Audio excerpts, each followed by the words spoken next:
Today we're talking about Starargs and kwargs. Let's jump in. First up, Starargs. The single asterisk before a parameter in a function definition means it collects all extra positional arguments passed to the function in a tuple.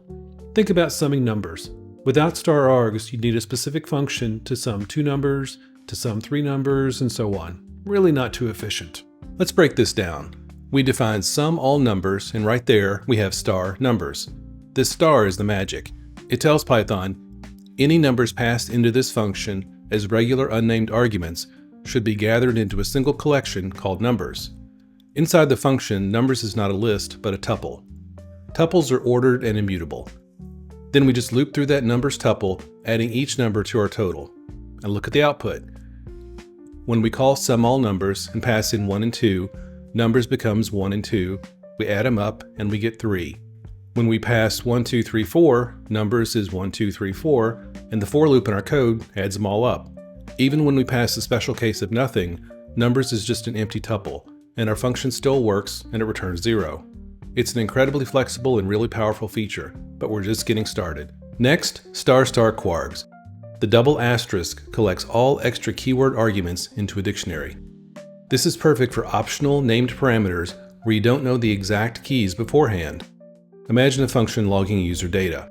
Some users might have an email, others might have a phone, or both, or maybe none at all. Let's walk through this example.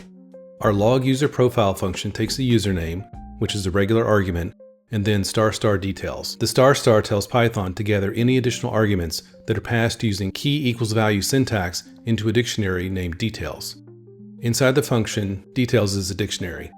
This means we can access the keys, iterate through the items, and use all the standard dictionary methods.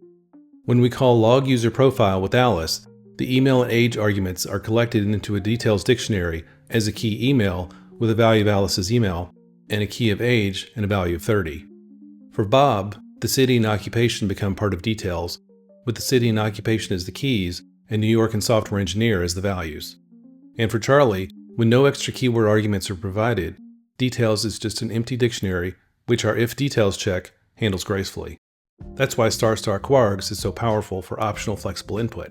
And now for a truly powerful trick. You can use star and ** when calling a function to unpack or spread out iterables and dictionaries into individual arguments. This is an absolute game changer for passing dynamic data. Our greet full name function expects first name and last name as separate positional arguments, and title as an optional argument with the default if no value is provided. In our code, we have names list, which is a Python list containing a first name of Alice and a last name of Smith. In our code, when we call greet full name with * names list, the leading star on names list tells Python, take each element from this names list iterable and treat it as a separate positional argument for the function. So Alice goes into first name and Smith goes into last name.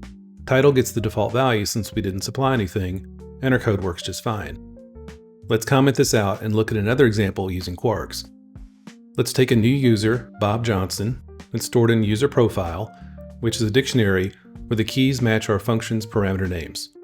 First name, last name, and title.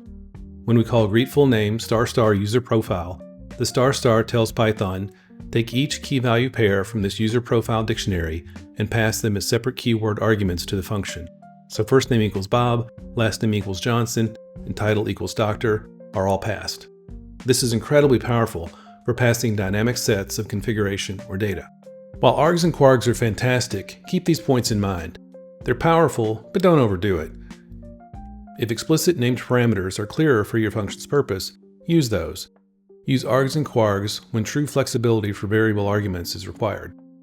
The strict order in a function's signature is this: first come regular parameters, then args, then kwargs. So if you found this breakdown helpful and easy to understand, check out this video on _file, which explains how Python scripts find their own location on your system, another crucial bit for writing robust code. So that's it for args and kwargs. Leave a comment on how you'll use these in your projects. Thanks for watching, and remember to always begin secure.